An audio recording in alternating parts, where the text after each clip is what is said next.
आज की इस क्लास में हम सिलेबस डिस्कस करेंगे। सबसे पहले जो हमारा बैंकिंग का आता है एग्ज़ाम में। देखिए, एग्जामिनेशन में जो चीज़ें आती हैं, ऐसा नहीं कि बहुत ज़्यादा हार्ड एंड फास्ट या फिर बहुत ज़्यादा टफ लेवल की चीज़ें आती हैं, बहुत ही आसान सी चीज़ें आती हैं। उसके लिए हमें क्या है कि एक बेसिक सी पहले हमारी अप्रोच होनी चाहिए।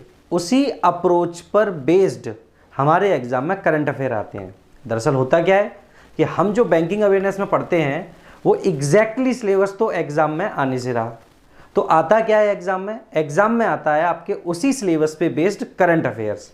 अब चाहे आप IBPS का RRB एग्ज़ाम ले लीजिए, चाहे पब्लिक सेक्टर बैंक के लिए ले लीजिए, दोनों का ही हालत क्या है? दोनों के ही हालात ये हैं कि अगर 40 मार्क्स का पेपर आ रहा है तो उस 40 मार्क्स में आपको क्या मिलेंगे? Current affair. सो बेसिकली क्या है कि हम पहले बैंकिंग अवेयरनेस की एक अप्रोच डेवलप करेंगे कि कौन कौन से वो एस्पेक्ट्स हैं जो हमको पता होने चाहिए बैंकिंग के रिगार्डिंग। देखिए, तो हम सबसे पहले जो डिस्कस करेंगे वो क्या डिस्कस करेंगे?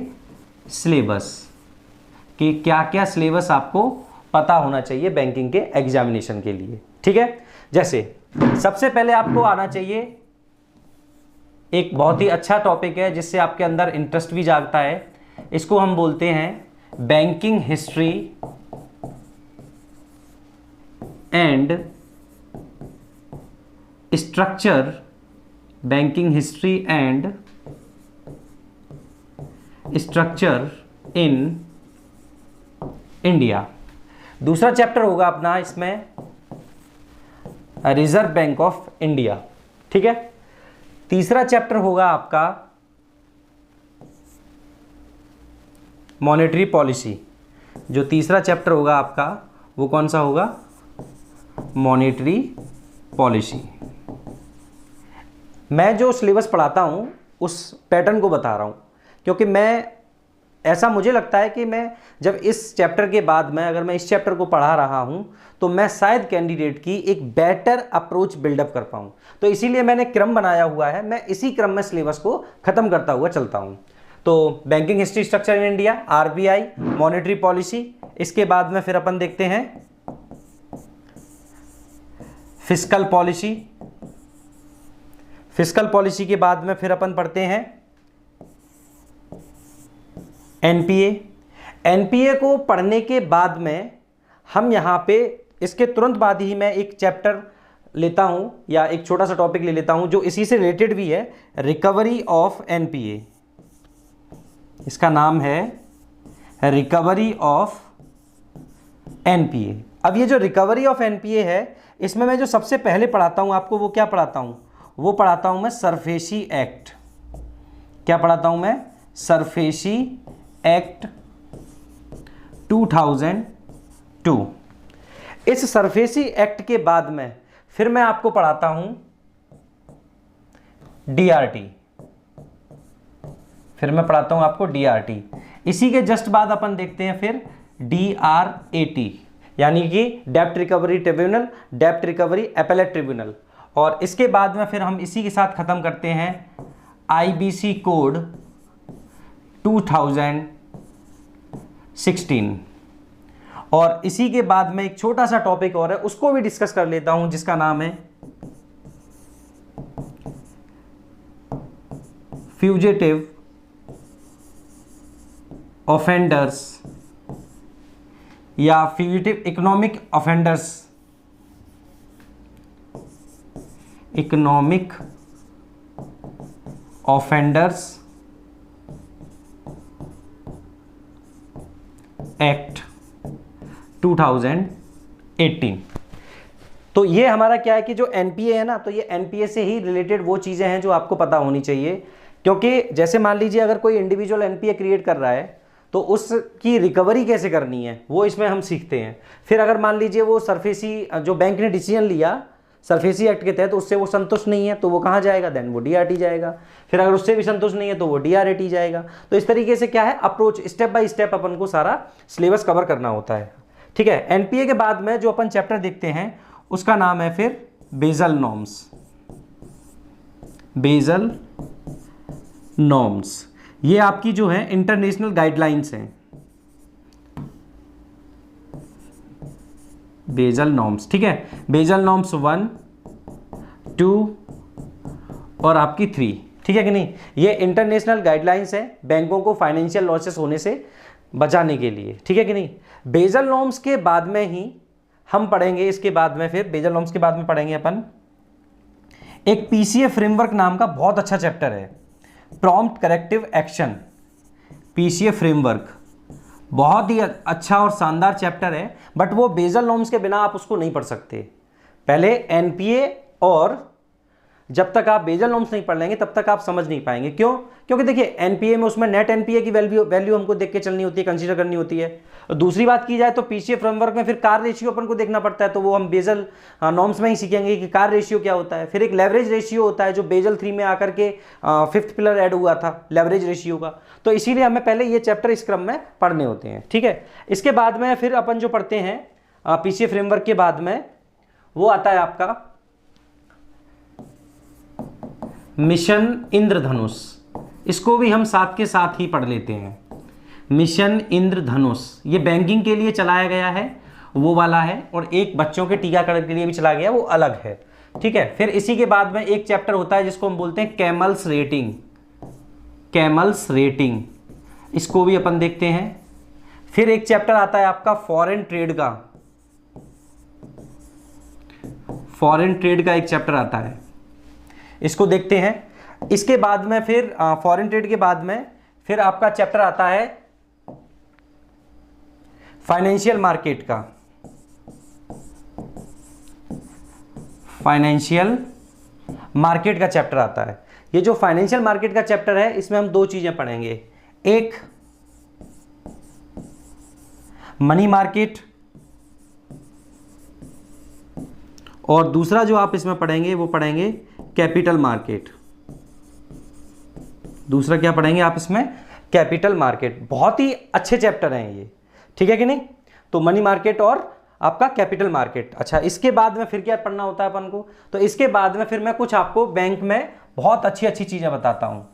जो छोटी मोटी चीजें होती हैं लेकिन ये बहुत ही कारगर होती हैं। अगर आपको ये पता हुआ है तो पता है तो आपके अंदर एक अप्रोच बिल्डअप करके देती हैं आपको। जैसे types of bank, types of card, types of loan, types of account. तो एक तरीके से ये क्या है? ये आपका स्टैटिक पार्ट होता है जो कि आपके अंदर बैंकिंग को पढ़ने के लिए या आप बैंकिंग का प्रिपरेशन कर रहे हैं तो आपका जो कॉन्फिडेंस लेवल होता है उसको और ऊपर ले जा करके ये खड़ा कर देते हैं आपको, ठीक है कि नहीं। अच्छा, इसके बाद में फिर कुछ मैं आपके साथ डिस्कस करूंगा स्टैटिक जीके। स्टैटिक जीके आपके एग्जामिनेशन में जो पूछी जाती है वो बेसिकली करंट अफेयर बेस्ड पूछी जाती है, ध्यान रखना आप लोग, वो करंट अफेयर बेस्ड पूछी जाती है।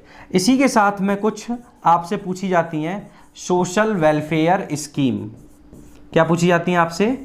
सोशल वेलफेयर स्कीम पूछी जाती हैं आपके एग्जाम में, ठीक है। ये आपका सिलेबस होता है, ठीक है, जिसमें मैंने आपको क्या क्या बताया? Financial market, foreign trade, camels rating, mission Indradhanush, ठीक है। और आपके फिर इधर जो चैप्टर मैंने बताए हैं इंपॉर्टेंट, जैसे banking history and structure in India, RBI, monetary policy, fiscal policy, NPA, और भी चैप्टर है वो अपन जब पूरा सिलेबस करेंगे तब आपको हम सारा सिलेबस बता देंगे, ठीक है। एक बार और रिकॉल करते हुए अच्छे से।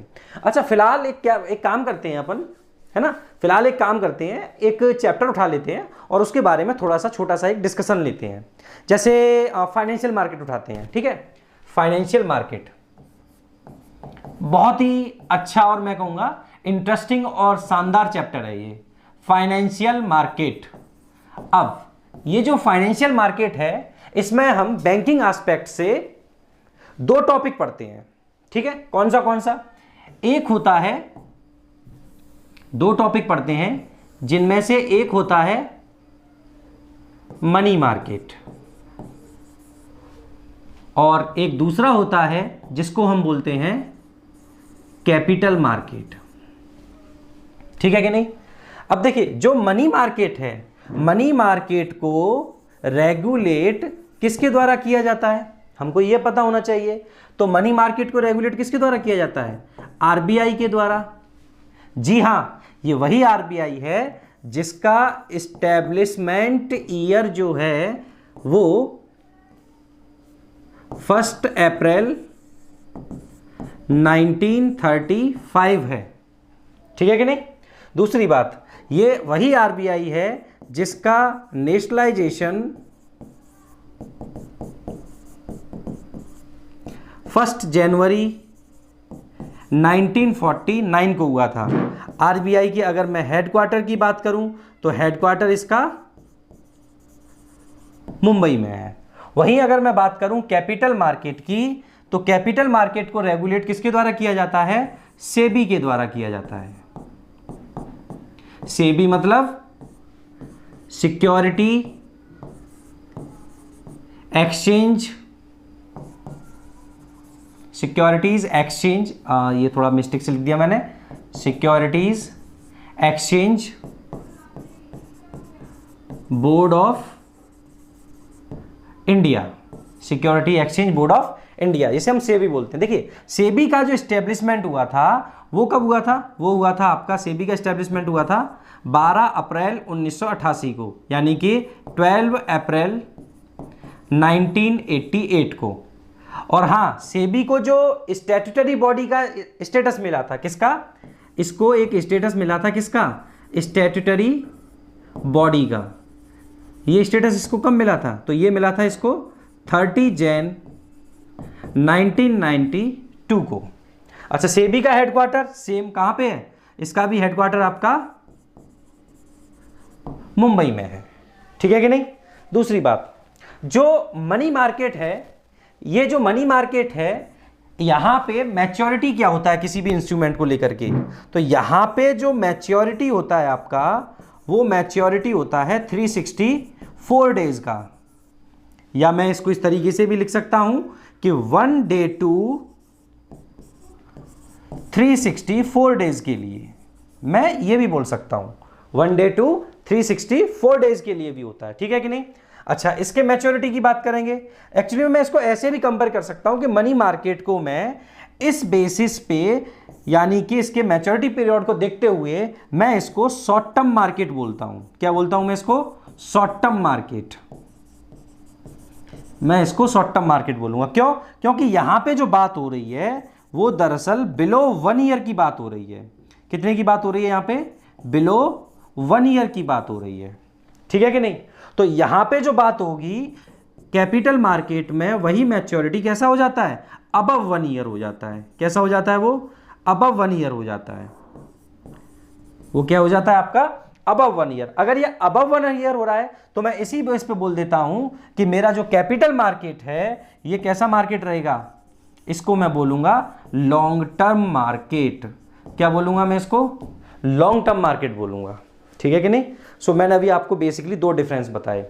अच्छा, दूसरी बात ये कि पार्टिसिपेंट की बात करते हैं अपन। ठीक है कि नहीं।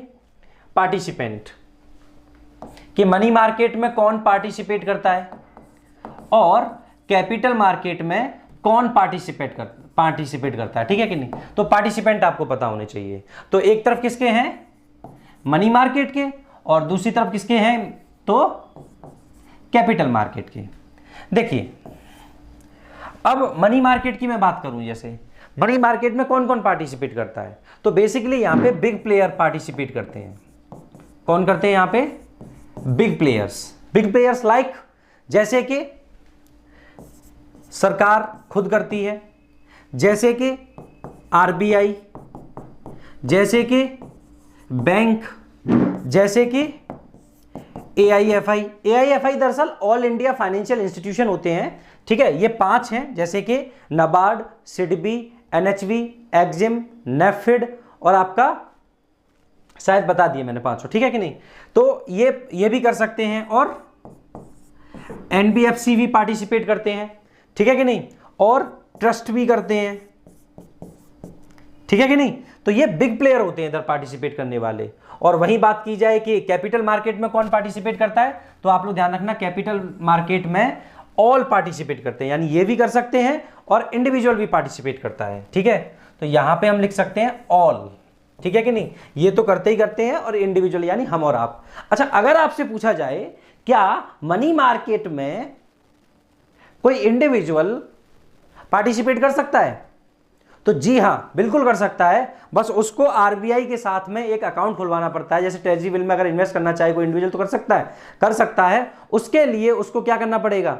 आरबीआई के साथ में एक अकाउंट खुलवाना पड़ता है जिसका नाम है रिटेल डायरेक्ट गिफ्ट अकाउंट, यानी कि आरडीजी अकाउंट। सो बेसिकली मैंने अभी जो आपको बात बताई है, ये मैंने क्या बात बताई है आपको? मैंने बस इतना बताया है कि जो फाइनेंशियल मार्केट है उसमें हम एक मनी मार्केट पढ़ते हैं और दूसरा अपन क्या पढ़ते हैं? कैपिटल मार्केट पढ़ते हैं। तो जो मनी मार्केट है उसको मैंने बताया रेगुलेट कौन करता है, कैपिटल मार्केट को कौन रेगुलेट करता है। बाकी ये एक जनरल इंफॉर्मेशन है, जैसे इस्टेब्लिशमेंट ईयर, हेडक्वार्टर और ये सब, ठीक है। ये मैच्योरिटी बताया हमने, ये इधर का मैच्योरिटी बताया कैपिटल मार्केट का।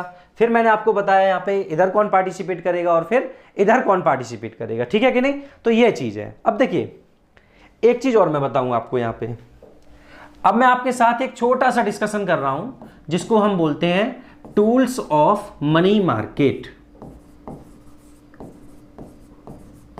क्या बोलते हैं हम इसको?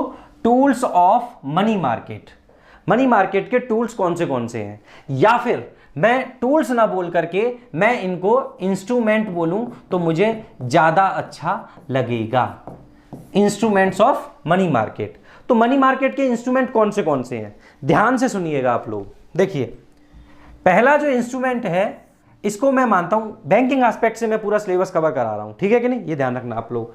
तो देखिए पहला जो एस्पेक्ट है वो है आपका ट्रेजरी बिल का, ट्रेजरी बिल का, ठीक है कि नहीं, जिन्हें हम एब्रीविएट किससे करते हैं? टी बिल्स से। यानी कि हम इनका जो शॉर्ट फॉर्म है हम वो क्या बोलते हैं उसको? Treasury bill. देखिए ट्रेजरी बिल के बाद में फिर आप डिस्कस करते हैं किसको? कैश मैनेजमेंट बिल्स को। इनको हम बोलते हैं बेसिकली क्या? सीएमबीज, ठीक है कि नहीं। तीसरा होता है आपका सर्टिफिकेट ऑफ डिपॉजिट। तीसरा क्या होता है आपका? Certificate of deposit. Certificate of deposit जिसको क्या बोलते हैं अपन? सीडी। इसके बाद में फिर आता है आपका कमर्शियल पेपर। फिर क्या आता है आपका? कमर्शियल पेपर्स, ठीक है, इनको अपन सीपी बोलते हैं। कमर्शियल पेपर के बाद में अपन डिस्कस करेंगे कॉल मार्केट। क्या डिस्कस करेंगे अपन? कॉल मार्केट, ठीक है कि नहीं। अब ये जो कॉल मार्केट है, कॉल मार्केट में आप तीन चीजें पढ़ेंगे, ठीक है कि नहीं। क्या क्या पढ़ेंगे? देखिए एक होगा आपका कॉल मनी, एक होगा आपका नोटिस मनी, एक होगा आपका टर्म मनी, ठीक है कि नहीं। कॉल मार्केट में दरअसल क्या होता है कि जो बैंक होते हैं वो आपस में ही एक दूसरे को पैसा उधार देते हैं। जो पैसा उधार दिया जाता है वो बैंक के पास में सरप्लस फंड होता है, और वो जो पैसा उधार दिया जाता है वो विदाउट कोलेटरल दिया जाता है। तो एक दिन के लिए देते हैं तो उसको कॉल मनी बोलते हैं, 2 दिन के लिए देते हैं, 2 to 14 डेज के लिए दिया जाता है तो वो नोटिस मनी होता है, और 15 से लेकर के 364 डेज के लिए दिया जा रहा है तो वो टर्म मनी होता है, ठीक है कि नहीं। बाकी और भी बहुत सारे डायमेंशन है, जैसे कि कॉल मार्केट को ऑपरेट कौन करता है?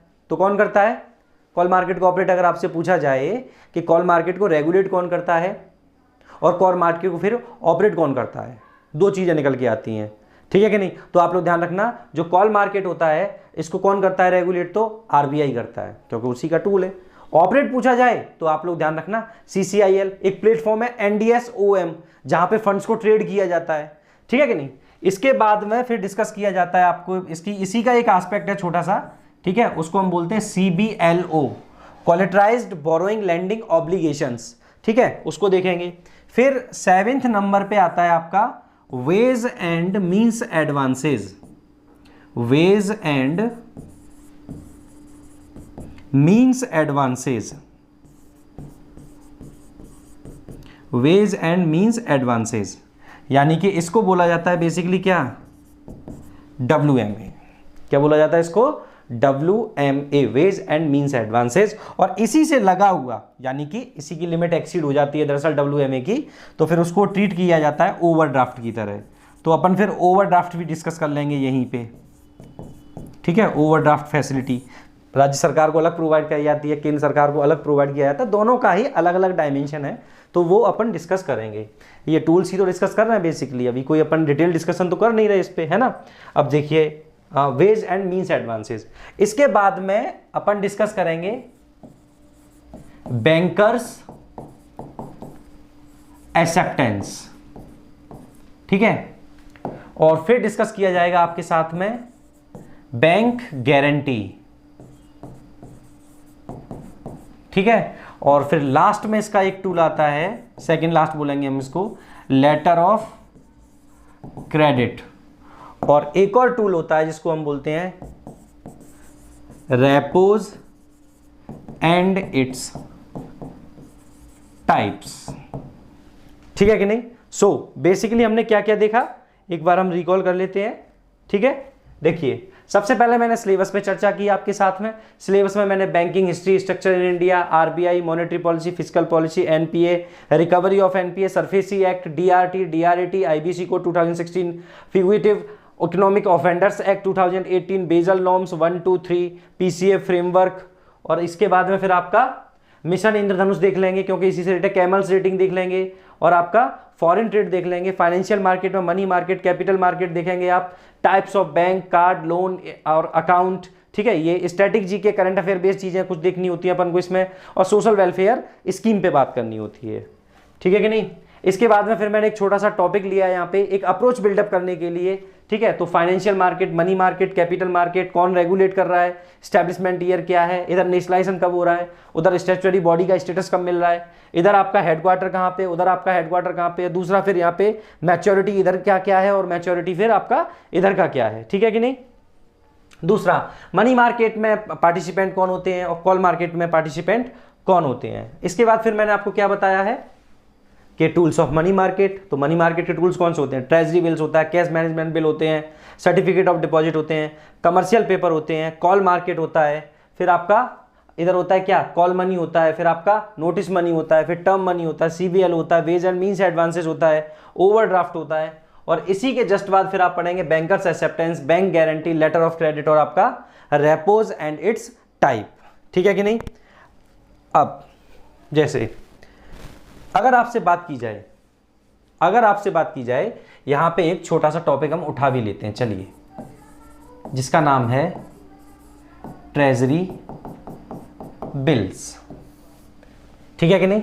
ट्रेजरी बिल जिसे क्या बोला जाता है बेसिकली, टी बिल्स। ये ट्रेजरी बिल्स क्या है समझना आप। पहली बात, जो ट्रेजरी बिल हैं, अगर आपसे पूछा जाता है कि ये फर्स्ट टाइम कब इश्यू किए गए थे, अगर आपसे पूछा जाए ये फर्स्ट टाइम कब इश्यू किए गए थे, तो ये इश्यू किए गए थे 1970 में। कब इश्यू किए गए थे, 1970 में इश्यू किए, 1917 में इश्यू किए गए थे, ठीक है कि नहीं। अच्छा दूसरी बात, जो ट्रेजरी बिल होते हैं आप लोग ध्यान रखना, ये शॉर्ट टर्म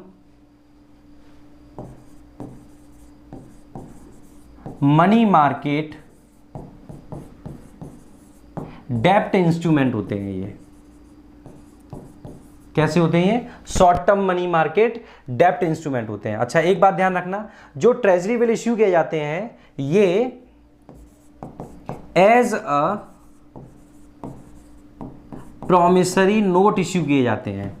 कैसे इश्यू किए जाते हैं, as a promissory note issue किए जाते हैं। ध्यान रखना प्रॉमिसरी नोट क्या होता है, तो ये हम पढ़ेंगे किसमें, नेगोशिएबल इंस्ट्रूमेंट एक्ट 1881 में, जहां under section 4 negotiable instrument act देखेंगे, अंडर सेक्शन 5 हम देखेंगे बिल ऑफ एक्सचेंज, और अंडर सेक्शन 6 देखेंगे अपन क्या, चेक। तो ये अपन वहां पे देखेंगे, वो मैं सिलेबस में उसको बताना भूल गया, बट मुझे पता है क्या क्या पढ़ाना है आपको, ठीक है कि नहीं। So basically as a promissory note issue किया जाता है, और ध्यान रखना इनको जो इश्यू किया जाता है वो discount to face value issue किया जाता है, ठीक है कि नहीं। डिस्काउंट टू फेस वैल्यू क्या होता है अपन डिटेल में जानेंगे इसको, ठीक है। अब discount to face value issue किया जाता है तो जो ट्रेजरी बिल होता है इसका मैच्योरिटी कितना होता है, यानी ट्रेजरी बिल कितने समय के लिए इश्यू किया जाता है। तो ट्रेजरी बिल जो इश्यू किया जाता है ये आपका 3 मैच्योरिटी में यानी कि 3 मैच्योरिटी में इश्यू किया जाता है, ठीक है कि नहीं। एक मैच्योरिटी कौन सा है आपका 91 डेज का, ठीक है। एक मैच्योरिटी कौन सा है आपका 182 डेज का। एक मैच्योरिटी कौन सा है आपका 364 डेज का, ठीक है कि नहीं। ध्यान आपको ये रखना है कि जो इनको इश्यू किया जाता है तो वो किस डे पे इश्यू किया जाता है। तो मैं आपको एक चीज देखो यहां पे क्लियर कर देता हूं, जो 91 डे वाला है इसको तो एवरी वेडनेसडे को इश्यू किया जाता है, इसको एवरी वेडनेसडे को इश्यू किया जाता है। और जो आपका 182 और 364 डेज वाला है इसको इश्यू किया जाता है अल्टरनेट वेडनेसडे पे। इसको कब इश्यू किया जाता है, अल्टरनेट वेडनेसडे इश्यू पे, ठीक है कि नहीं। ध्यान रखना इसके लिए आरबीआई का एक पोर्टल है ई कुबेर, आरबीआई के द्वारा प्रोवाइड किया जाता है एक प्लेटफॉर्म जिसका नाम है ई कुबेर। तो इनको जो इश्यू किया जाता है वो इसी पोर्टल पे किया जाता है ई कुबेर पे। ध्यान रखना इसको इश्यू करने का पर्टिकुलर टाइमिंग भी है, इसको इश्यू करने का टाइमिंग भी है। वो टाइम कौन सा है 02:30 से लेकर के 03 PM के बीच में इसको इश्यू किया जाता है, ठीक है कि नहीं। आगे समझते हैं। देखिए मैंने क्या क्या बता दिया। फर्स्ट टाइम कब इश्यू है, शॉर्ट टर्म मनी मार्केट डेब्ट इंस्ट्रूमेंट होता है ये। शॉर्ट टर्म क्यों, क्योंकि आप देख रहे हैं यहाँ पे मैच्योरिटी आपका 364 डेज तक जा रहा है, इससे ऊपर नहीं जा रहा है। फिर as a promissory note, promissory note मैं आपको डिटेल में बताऊंगा क्या होता है, वो नेगोशिएबल इंस्ट्रूमेंट एक्ट 1881 में, ठीक है कि नहीं। दूसरा discount to face value issue किया जाता है। मैच्योरिटी की बात करोगे तो ये 3 मैच्योरिटी होती है, वेडनेसडे को इश्यू किया जाता है 182 364, अल्टरनेट वेडनेसडे किस प्लेटफॉर्म पे, तो ई कुबेर पे। अच्छा सबसे अहम बात, अगर आपसे पूछा जाए कि ट्रेजरी बिल को इश्यू कौन करता है तो आप लोग ध्यान रखना ट्रेजरी बिल को जो इश्यू किया जाता है, ट्रेजरी बिल को जो इश्यू किया जाता है वो किसके द्वारा किया जाता है, ठीक है कि नहीं। तो अगर आपसे बात की जाए ट्रेजरी बिल को कौन इश्यू करता है, who can issue the T bills, तो आप लोग ध्यान रखना ट्रेजरी बिल को कौन इश्यू करता है, तो ध्यान रखना टी बिल्स को इश्यू किया जाता है, ट्रेजरी बिल को इश्यू किया जाता है किसके द्वारा, आरबीआई के द्वारा। और वो भी कैसे, on the behalf of government of India. Government of India के बिहाफ पे कौन इश्यू करता है, आरबीआई। कहीं कहीं आप सुनेंगे कि गवर्नमेंट ऑफ इंडिया इश्यू करती है और ऑक्शनिंग इनकी कौन करता है, आरबीआई, ठीक है कि नहीं। इस तरीके से भी आप चीजें सुनते हैं, बट जनरली हम बोलते हैं कि आरबीआई इश्यू करता है on the behalf of government of India, ठीक है कि नहीं। फिर बात आती है कि जो ट्रेजरी बिल होते हैं आपके, इन ट्रेजरी बिल को सबसे ज्यादा कौन खरीदता है, most of the T bills किसके द्वारा परचेज किए जाते हैं। तो आप लोग ध्यान रखना कि मोस्ट ऑफ द जो टी बिल परचेज किए जाते हैं, most of the T bill जो परचेज किए जाते हैं वो किसके द्वारा किए जाते हैं, तो वो परचेज किए जाते हैं बैंकों के द्वारा। Most of the T bill कौन खरीदता है, तो आप लोग ध्यान रखना बैंकों के द्वारा इनको इश्यू किया जाता है, सॉरी बैंकों के द्वारा इनको सबसे ज्यादा परचेज किया जाता है। अच्छा इसके बाद में एक क्वेश्चन और देखते हैं अपन यहां पे कि why T bills issue, why T bills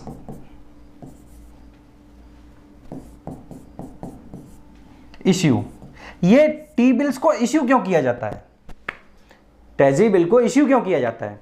देखो दो चीजें, एक तो गवर्नमेंट को इन्वेस्टमेंट मिल जाता है, क्या बोला मैंने, गवर्नमेंट को इन्वेस्टमेंट मिल जाता है, यानी कि गवर्नमेंट अपना मार्केट से पैसा रेज कर लेती है, ठीक है कि नहीं। दूसरी बात, इसका जो मेन पर्पज है वो क्या है, तो इनको इश्यू किया जाता है टू रेगुलेट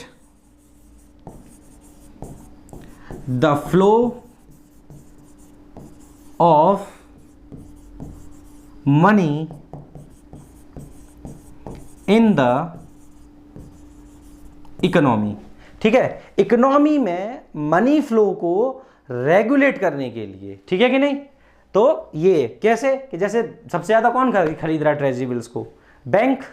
तो अब समझ जाओ इसी से मनी फ्लो वाला सिस्टम पूरा होता है। फिर लोग अपना पैसा जमा करते हैं बैंक के पास, बैंक अपना पैसा कहाँ क्या करता है, लोन के फॉर्म में लोगों को दे देता है, लोग उसको मार्केट में जाके डिमांड क्रिएट करते हैं, तो पूरा फ्लो बन जाता है फिर आपका, है ना। और जब बैंक लोन लेने के लिए जाता है आरबीआई के पास में, तो गवर्नमेंट सिक्योरिटी के रूप में किसको देता है? ट्रेजरी बिल को ही देता है मोस्ट ऑफ द टाइम, ठीक है कि नहीं। सो बेसिकली इसलिए ये वहां पे भी हो जाते हैं। एक पॉइंट शायद मैं यहाँ पे आपको बताना भूल गया हूं, वो ये है कि ट्रेजरी बिल जो है ये यहाँ पे रिस्क कैसा है इनको लेकर के, ट्रेजरी बिल को लेकर के रिस्क कैसा है। तो आप लोग ध्यान रखना, यहां पे नेग्लिजिबल रिस्क ऑफ डिफॉल्ट है, नेग्लिजिबल रिस्क रहता है। नेग्लिजिबल रिस्क का मतलब ये है, मैं ये कहना चाह रहा हूं कि ये जो ट्रेजरी बिल होते हैं ये आपके सिक्योर्ड होते हैं। कैसे होते हैं? ये आपके सिक्योर्ड होते हैं, ठीक है। ये 2-4 बातें हमने बहुत ही कम समय में आपके साथ डिस्कशन करने की कोशिश की है। अच्छा, इसके बाद एक सेकंड, क्या 1 सेकंड तो नहीं कहेंगे, 1 मिनट की बात होती है कि सर सरकार को अगर पैसा चाहिए था यहाँ पे, तो सरकार ने 3 मैच्योरिटी में इश्यू कर लिया पैसा, यानी 90 दिन से ज़्यादा के लिए, यानी कि 91 के लिए और 182 के लिए और 364 डेज के लिए चाहिए था, तो अलग अलग मैच्योरिटी में इश्यू किया। अगर गवर्नमेंट को पैसा चाहिए जैसे मान लीजिए 90 दिन के लिए, देन गवर्नमेंट क्या करेगी? तब गवर्नमेंट इश्यू करती है कैश मैनेजमेंट बिल्स।